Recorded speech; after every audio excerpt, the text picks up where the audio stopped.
I want to tell a beautiful story about service to the Guru. And this is a story that Gargamuni Prabhu tells.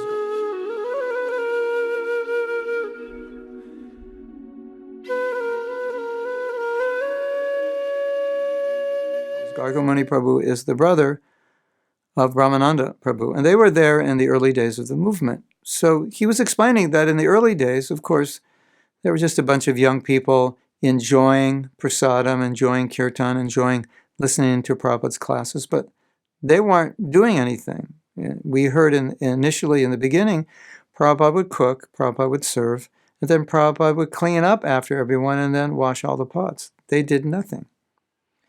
So he was advancing and also intelligent enough to understand, human enough and intelligent enough to understand that Prabhupada's giving so much, certainly they should give back. So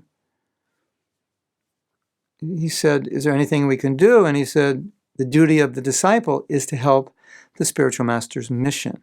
That's all Prabhupada said. He didn't give a specific instruction.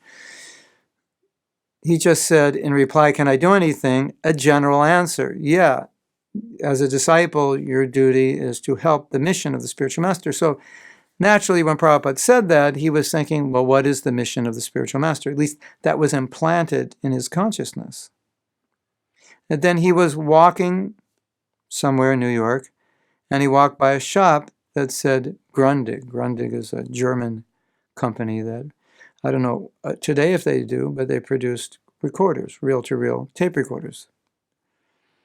And there was, I think in the store, there was a dictaphone. He saw dictaphone. He thought, dictaphone, what is that? You know, is that a dictating machine? You dictate to it? And how does that work? So he walked in and he said, what is this dictaphone? And he said, well, and the man in the store said, well, doctors use it, lawyers use it, to create memos. That was obviously, they didn't have phones. So they had, the phone has replaced so much hardware. But this is, a big, machine like this size with 2 tapes, like reel to reel, and it has a microphone and you can start and stop. And then when you're transcribing, you can have a foot pedal and start and stop. So you can listen and type, start it, stop it, go back and forward. And he thought, Prabhupada is translating his books, and this is very important service for Prabhupada. If he had a dictating machine, he wouldn't have to type, because he saw that Prabhupada typed with 2 fingers. So how fast can you type with 2 fingers? Maybe not as fast as you need to. So he thought, if I get this dictaphone, then Prabhupada could just speak into the dictaphone.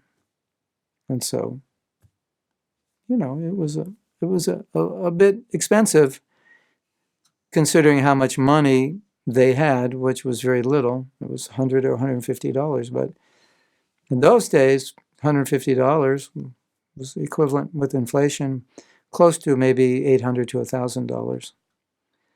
And minimum wage at that time, as I remember, was $1.25. So, that was about 800 hours of work to buy that. So calculate 800 hours of work and how much you make. Yeah, that's pretty expensive, isn't it? Considering minimum wage in America is $10. So, that's a lot of hours of work. So, then Gargamuni explained, he said, that was the beginning of Prabhupada using the dictaphone. Prabhupada didn't even ask for it. But that was the beginning because Gargamuni thought, how could I serve Prabhupada? So the reason I like this story, and you may not know this, but many of the things that we did, many of the programs we established, were not programs that Prabhupada asked us to establish, but programs we thought would serve the mission. So, well, it would be a good idea if we got a bus, we could turn the bus into a temple, we could sleep in the bus, and we could park it anywhere, and we could have programs. We could invite people off the street, we could park it in a college, on the street, at a festival, and we could invite people into the bus, and we can have kirtan and class on the bus. And Prabhupada loved that idea, but it wasn't his idea. He said, this is great, this is better than the temple. The temple comes to the people. People are reluctant to come to the temple. He appreciated it so much. So that's just one example of many things that we did, many programs we started that we were not told to start this specifically. Of course, Prabhupada did specifically tell us to start certain programs, obviously. But then even if Prabhupada told us how to start them, he didn't always give us many details how to do it, and that was up to us to expand upon them. So I just wanted to present this story, even though it's kind of simple. At least it helps us understand that this one idea of one devotee became a standard for Prabhupada, and that's how he translated all his books. And because Garga Muni thought of that, we have more books now. Because of one disciple's desire to serve Prabhupada, we have more books now. That's interesting, isn't it? It is.